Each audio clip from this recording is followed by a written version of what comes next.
Oke, bismillahirrahmanirrahim. Assalamualaikum warahmatullahi wabarakatuh. Selamat pagi, siang, sore, atau malam.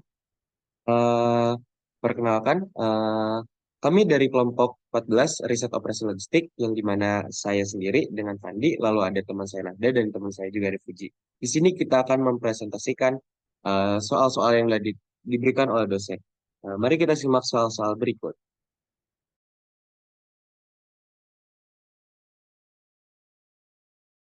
Selanjutnya saya Nada Yani. Di sini saya akan menjelaskan terkait soal nomor 1, di mana saya menggunakan metode terbaik dalam penjawaban soal ini untuk perhitungan 5 periode ke depan itu menggunakan metode Monte Carlo, di mana pertama-tama yang kita perlu hitung adalah angka-angka penjualannya ada berapa banyak, kemudian frekuensi setiap penjualannya, kemudian distribusi densitasnya dengan cara membagi frekuensi dibagi dengan total frekuensi, kemudian juga menghitung frekuensi kumulatif densitas di mana kita menjumlahkan distribusi densitas setiap barisnya, kemudian kita juga menghitung tag number berdasarkan jumlah angka dari frekuensi kumulatif densitas.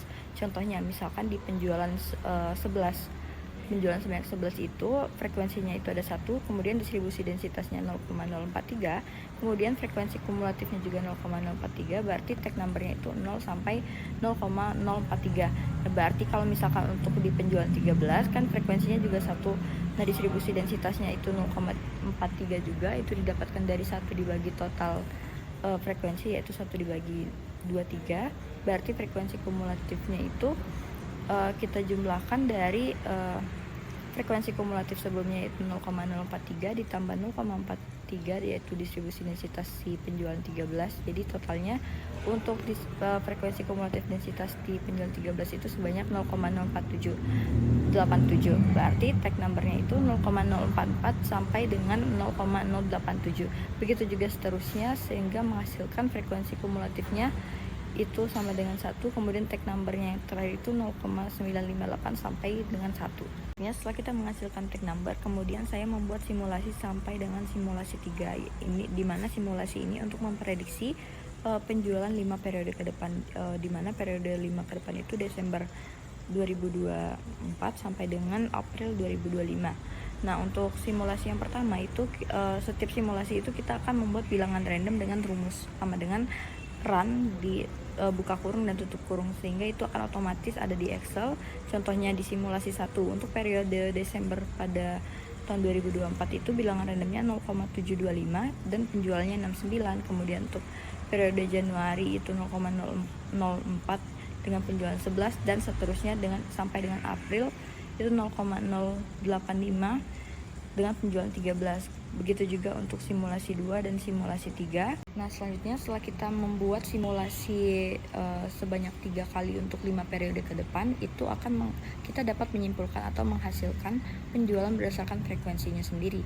Nah, berdasarkan simulasi ketiga simulasi tersebut untuk penjualan 5 periode tersebut, untuk penjualan 11 itu dengan frekuensi 1, 13 itu frekuensinya 1, penjualan 22, 39, 74, 86 itu sama dengan 1, untuk penjualan 29, 30, dan 58 itu 2, kemudian penjualan 69 itu frekuensinya 3, dengan total simulasi itu sebanyak 15 atau sama dengan 5 periode ke depan dikali dengan 3 simulasi. Terima kasih.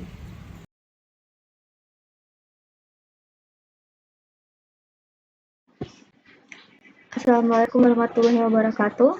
Perkenalkan, nama saya Pujani Mahendra dengan NIM 1703042395909. Di sini saya akan menyampaikan mengenai ekspektasi, yaitu dengan cash, seorang penjual kue membeli kue seharga 10.000, kemudian dia menjual kue tersebut seharga 12.500 per potong, dan kue tersebut hanya mampu bertahan selama 1 hari sehingga tidak bisa dijual pada hari berikutnya. Nah, di sini didapatkan biaya pokoknya yang menjadi modal 10.000 dan dengan keuntungan 2.500 dan dengan tarif akhir penjualan adalah 12.500. Nah, di sini sudah ada pola penjualan yang telah disimpulkan, yaitu pola penjualan 5 terjadi selama 7 kali atau 7 hari, dan pola penjualan 10 terjadi selama 9 hari, Pola penjualan 15 terjadi selama 9 hari, 20 sebanyak penjualan 20 sebanyak 7 hari, dan pola penjualan 25 sebanyak 3 hari, dan pola penjualan 30 sebanyak 5 hari. Di sini juga terdapat nilai probabilitasnya, yaitu dengan cara jumlah hari penjualan yang pertama dibagi dengan total jumlah hari. Maka di sini dapat nilai probabilitasnya.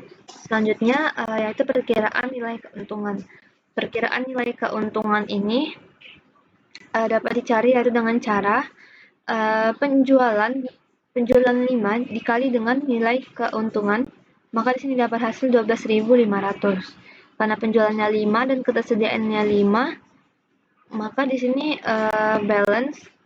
Lalu selanjutnya di sini pada penjualan 5 dengan ketersediaan 10 dengan menggunakan rumus yaitu penjualan dikali dengan keuntungan lagi, lalu dikurangi dengan biaya pokok.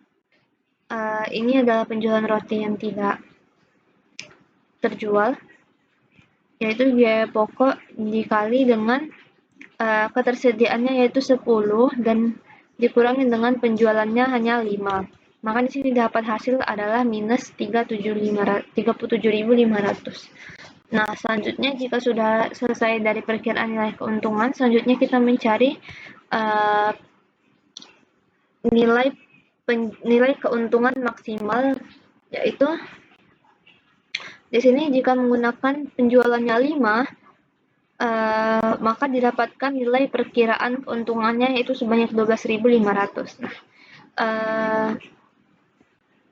untuk mencari perkiraan keuntungan ini yaitu dilakukan dengan cara keuntungan 12.500 dikali dengan probabilitas berdasarkan dari yang sudah dicari jelas tadi. Nah, dapat hasil sebanyak 2.188. Begitu seterusnya hingga sampai akhir, dan pada penjualan 5 didapatkan perkiraan keuntungannya sebesar 12.500. Selanjutnya pada penjualan 10, perkiraan keuntungannya juga sama caranya, yaitu dengan keuntungan dikali dengan nilai probabilitas. Maka didapat hasil perkiraan keuntungan pada penjualan ke-10 adalah sebanyak Rp21.062,50. Selanjutnya pada penjualan ke-15, di sini mengalami minus yaitu dengan cara mengalihkan keuntungan lagi dengan probabilitas, dan di sini perkiraan keuntungan dengan penjualan 15 adalah sebesar Rp12.812,50. Selanjutnya pada penjualan 20, perkiraan keuntungannya adalah minus 25.000. Masih dengan menggunakan cara yang sama, perkiraan keuntungannya itu dengan cara keuntungan dikali probabilitas. Selanjutnya pada penjualan ke-25, perkiraan keuntungannya juga masih menggunakan cara yang sama, keuntungan dikali dengan probabilitas. Perhitungan tersebut dilakukan hingga akhir. Lalu di sini pada penjualan 25 didapatkan perkiraan keuntungannya yaitu minus 62.500. Dan juga pada penjualan 30 menggunakan cara yang sama juga, keuntungan dikali probabilitas, dan pada penjualan 30 perkiraan keuntungannya mengalami minus juga, yaitu sebanyak 104.687,50. Di sini mengalami minus disebabkan oleh penjualan yang tidak balance dengan ketersediaan.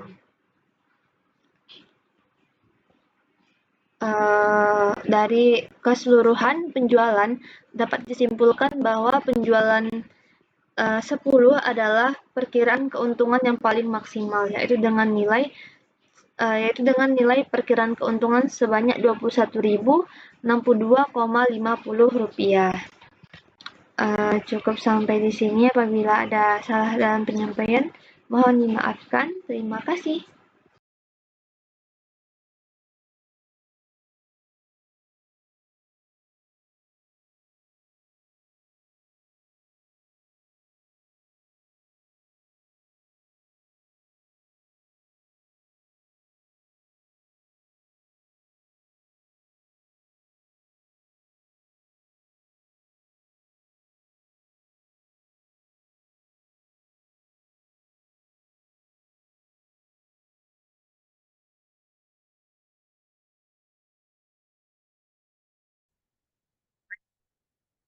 Oke, terima kasih. Selanjutnya saya akan membahas perkiraan ekspektasi melalui nilai kerugian.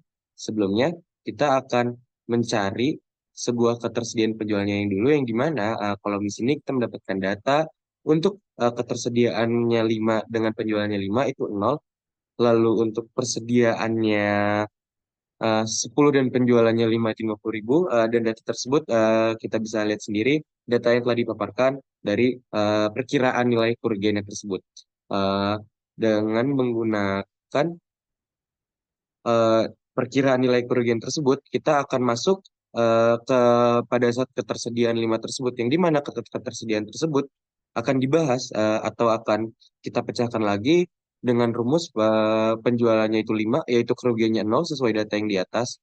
Nah, lalu probabilitasnya 0,175, yang dimana kita perkirakan kerugiannya atau kita mencari rumusnya itu eh, kerugian dikali probabilitas, yang dimana menghasilkan angka 0, lalu untuk penjualan 10 di ketersediaan 5 itu menghasilkan 2,8 untuk persediaan 15 5.000 dan lain sebagainya, yang dimana menghasilkan perkiraan kerugian untuk ketersediaan 5 itu 27.000. Nah, untuk ketersediaan 10 tersendiri ini memiliki cara yang sama, yang dimana kita akan mencari menghitung dari kerugian lalu dia kalikan dengan angka probabilitas yang telah kita tentukan, yang tadi oleh teman saya jelaskan, yang dimana angkanya tersebut menghasilkan total 25.000. Lalu untuk ketersediaan 15, yang dimana totalnya eh, total perkiraan kerugian mencapai angka 37.500. Lalu untuk ketersediaan 20 itu menghasilkan perkiraan kerugian dengan kerugian dikalikan probabilitas lalu dijumlahkan menghasilkan angka 64.000 eh, ke 063. Lalu dengan ketersediaan 25 dengan cara yang sama kerugian dikali probabilitas yaitu 101.000, dan ketersediaan 30 itu dikalikan dengan menjadi ditotalkan menjadi 143.000. Di sini kita bisa simpulkan bahwa untuk angka yang paling kecil untuk mendapatkan kerugian itu ada di ketersediaan 10, yang dimana memiliki kerugian untuk penjualan 5 itu 50.000, untuk penjualan 10 di ketersediaan 10 itu nol, untuk ketersediaan 15 di penjualan 15 dengan ketersediaan 10 memiliki hasil 12.500, dengan ketersediaan penjualan 20 ketersediaan 10 itu menghasilkan 25.000, 37.500 dan 50.000, yang dimana angka tersebut kita kalikan dengan probabilitas lalu kita totalkan, yang dimana menghasilkan angka yang paling kecil dari total kerugian dari ketersediaan uh, 5, 10, 15, 20, 25, dan 30. Oke, cukup sekian dari kelompok kita. Terima kasih. Mohon maaf bila ada kesalahan. Wabillahi taufiq wal hidayah. Assalamualaikum warahmatullahi wabarakatuh.